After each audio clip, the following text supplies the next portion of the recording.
इन दिनों पूरा विश्व कोरोना महामारी से जूझ रहा है। अभी तक इसकी वैक्सीन का इजाद नहीं हो पाया है। बीते कुछ दिन में कोरोना वायरस के खिलाफ जंग में हाइड्रोक्सी क्लोरोक्विन नामक दवा को बड़े हथियार के तौर पर देखा जा रहा है। समूचे विश्व समेत अमेरिका में भी इस दवाई की जबरदस्त मांग है। मलेरिया में काम आने वाली इन दवाइयों का भारत बड़ा उत्पादक देश है।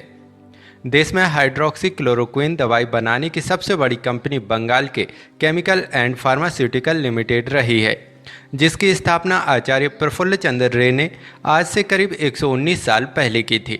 हालांकि पिछले काफ़ी समय से बंगाल केमिकल्स ने हाइड्रोक्सी क्लोरोक्विन का उत्पादन नहीं किया है। बंगाल केमिकल्स दरअसल क्लोरोक्विन फास्फेट बनाती है, जिसका उपयोग मलेरिया की दवाई के रूप में होता रहा है।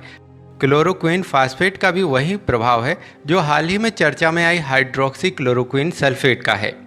आचार्य प्रफुल्ल चंद्र रे का सपना था कि देश उस मुकाम पर खड़ा हो जहां उसे जीवन रक्षक दवाओं के लिए पश्चिमी देशों का मुँह न ताकना पड़े।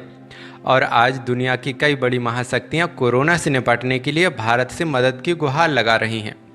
हाइड्रोक्सी क्लोरोक्विन का सबसे ज़्यादा उत्पादन करीब 70% भारत में ही होता है। तो आइए जानते हैं आचार्य प्रफुल्ल चंद्र रे के बारे में, जिनके एक सपने ने भारत को कोरोना की जंग में एक विश्व महागुरु बनाकर अग्रिम पंक्ति में खड़ा कर दिया है। तो चलिए शुरू करते हैं। आचार्य प्रफुल्ल चंद्र रे का जन्म बंगाल के खुलना जिले के ररूली कतिपरा नामक गांव में 2 अगस्त 1861 ईस्वी को हुआ था। इनके पिता हरिचंद थे, जो फारसी के विद्वान थे। इनका झुकाव अंग्रेजी शिक्षा की ओर था, इसलिए इन्होंने अपने गांव में ही एक मॉडल स्कूल स्थापित किया था। इसमें प्रफुल्ल चंद्र रे ने प्राथमिक शिक्षा पाई, जहां ये उस समय की सुप्रसिद्ध हेयर स्कूल में पहले तथा बाद में एल्बर्ट हाई स्कूल में भर्ती हुए। 12 साल की उम्र में जब बच्चे परियों की कहानी सुनते हैं, तब प्रफुल्ल गैलीलियो और सर आइजैक न्यूटन जैसे वैज्ञानिकों की जीवनियाँ पढ़ने का शौक रखते थे। वैज्ञानिकों के जीवन चरित्र उन्हें बेहद प्रभावित करते थे। सन 1879 में एंट्रेंस परीक्षा पास करके इन्होंने कॉलेज की पढ़ाई मेट्रोपॉलिटन इंस्टीट्यूट में आरंभ की, पर विज्ञान के विषयों का अध्ययन करने के लिए इन्हें प्रेसिडेंसी कॉलेज जाना पड़ता था। यहाँ इन्होंने भौतिकी और रसायन के सुप्रसिद्ध विद्वान सर जॉन एलियट और सर अलेक्जेंडर पेडलर से शिक्षा पाई, जिनके संपर्क से इनके विज्ञान प्रेम में वृद्धि हुई। कलकत्ता विश्वविद्यालय से डिप्लोमा लेने के बाद यह 1882 में गिलक्राइस्ट छात्रवृत्ति लेकर विदेश जाकर पढ़ने लगे। इसी वर्ष प्रफुल्ल चंद्र रे का प्रवेश एडिनबरा विश्वविद्यालय में हुआ, जहां इन्होंने 1887 तक पढ़ाई पूरी की। इनके साथ पढ़ने वालों में रसायन के सुप्रसिद्ध विद्वान professor James walker, FRS Alexander Smith तथा हफ मार्शल जैसे विद्वान थे, जिनके संपर्क से रसायन शास्त्र की ओर प्रफुल्ल चंद्र का विशेष झुकाव हुआ। इस विश्वविद्यालय की केमिकल सोसाइटी का इन्हें उपसभापति भी चुना गया। सन 1887 में आचार्य प्रफुल्ल चंद्र रे DSC की परीक्षा में सम्मानपूर्वक उत्तीर्ण हुए। प्रफुल्ल चंद्र रे ने इंडियन एजुकेशन सर्विस में स्थान पाने की भरसक कोशिश की, लेकिन उस वक्त अंग्रेजों की रंगभेद नीति के कारण उन्हें इसमें सफलता नहीं मिल सकी। प्रफुल्ल चंद्र रे ने जब अंग्रेज लेखक की पुस्तक में 1000 महान लोगों की सूची में सिर्फ एक भारतीय राजा राम मोहन राय का नाम देखा तो स्तब्ध रह गई। तभी ठान लिया कि इस लिस्ट में अपना भी नाम छपवाना है। स्वदेश प्रेमी प्रफुल्ल विदेश में भी भारतीय पोशाक ही पहनते थे।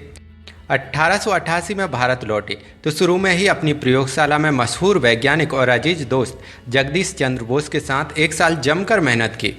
1889 में प्रफुल्ल चंद्र कोलकाता के प्रेसिडेंसी कॉलेज में रसायन विज्ञान के सहायक प्रोफेसर बन गए, लेकिन यह उनकी योग्यता के लिहाज से कम था, क्योंकि उस वक्त उनसे कम योग्यता वाले अंग्रेज उनसे ऊंचे पदों पर आसीन थे। उन्हें प्रफुल्ल चंद्र से अधिक वेतन भी मिल रहा था। इस बात का विरोध उन्होंने शिक्षा विभाग के तत्कालीन अंग्रेज डायरेक्टर से किया। इसका नतीजा यह हुआ कि अंग्रेज डायरेक्टर ने उनका यह कहते हुए मजाक उड़ाया कि यदि आप इतने योग्य केमिस्ट हैं तो खुद का कोई व्यवसाय क्यों नहीं चलाते। यह बात प्रफुल्ल चंद्र को चुभ गई।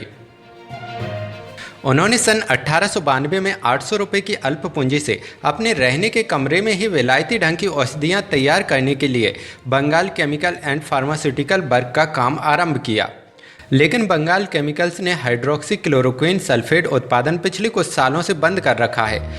उल्लेखनीय है कि बंगाल केमिकल्स इन दवाइयों को बनाने वाली सार्वजनिक क्षेत्र की एक कंपनी है। नए नियम के अनुसार इस दवाई को बनाने के लिए कंपनी को अब फिर से लाइसेंस लेना होगा।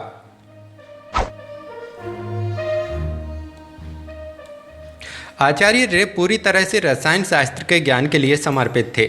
उनके मन में विवाह का विचार भी नहीं आया और समस्त जीवन उन्होंने प्रेसिडेंसी कॉलेज के एक नाम मात्र के फर्नीचर वाले कमरे में काट दिया। प्रेसिडेंसी कॉलेज में आचार्य रे ने तत्कालीन महान फ्रांसीसी रसायनज्ञ बर्थेलो की पुस्तक द ग्रीक एल्केमी पढ़ी। तुरंत उन्होंने बर्थेलो को पत्र लिखकर भारत की अति प्राचीन रसायन परंपरा के बारे में बताया।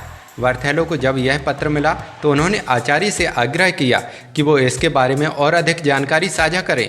बर्थेलो के आग्रह पर आचार्य ने मुख्यतः नागार्जुन की पुस्तक रसेंद्र सार संग्रह पर आधारित प्राचीन हिंदू रसायन के विषय में एक लंबा लेख लिखकर उन्हें भेजा। बर्थेलो ने इसकी एक अत्यंत विद्वत्तापूर्ण समीक्षा जनरल डे सावंट में प्रकाशित की, जिसमें आचार्य रे के कार्य की भूरी भूरी प्रशंसा की गई थी। इससे उत्साहित होकर आचार्य ने अंततः अपनी प्रसिद्ध पुस्तक हिस्ट्री ऑफ हिंदू केमिस्ट्री लिखी, जो विश्वविख्यात हुई। डॉक्टर रे को रसायन के सिवाय इतिहास में बड़ा प्रेम था। फलस्वरूप उन्होंने 10 से 12 वर्षों के गहन अध्ययन कर हिस्ट्री ऑफ हिंदू केमिस्ट्री या हिंदू रसायन का इतिहास नामक महत्वपूर्ण ग्रंथ लिखा, जिससे उनकी बड़ी प्रसिद्धि हुई। इस पुस्तक द्वारा प्राचीन भारत के अज्ञात विशिष्ट रसायन विज्ञान का बोध देश और विदेश के वैज्ञानिकों को हुआ। प्रफुल्ल चंद्र रे सिर्फ अपने विज्ञान से ही नहीं बल्कि राष्ट्रवादी विचारों से भी लोगों को प्रभावित करते थे। उनके सभी लेख लंदन के अखबारों में प्रकाशित होते थे। वे अपने लेखों में ये बताते थे कि अंग्रेजों ने भारत को किस तरह लूटा और भारतवासी अब भी कैसी यातनाएं झेल रहे हैं। मातृभाषा से प्रेम करने वाले डॉक्टर रे छात्रों को उदाहरण देते कि रूसी वैज्ञानिक नेमित्री मेंडलीफ ने विश्व प्रसिद्ध तत्वों का पीरियोडिक टेबल रूसी में प्रकाशित करवाया, अंग्रेजी में नहीं।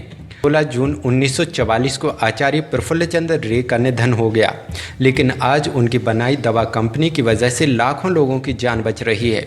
उन्हीं के परिश्रम का फल है जो विश्व की महाशक्तियां भी भारत की दवा के भरोसे बैठी हैं। आचार्य प्रफुल्ल चंद्र जी के इस योगदान को दुनिया हमेशा याद रखेगी। आपको आचार्य प्रफुल्ल चंद्र रे की जीवनी कैसी लगी, अपने जवाब कमेंट बॉक्स में लिखें। साथ ही वीडियो को लाइक, शेयर और चैनल को सब्सक्राइब जरूर करें।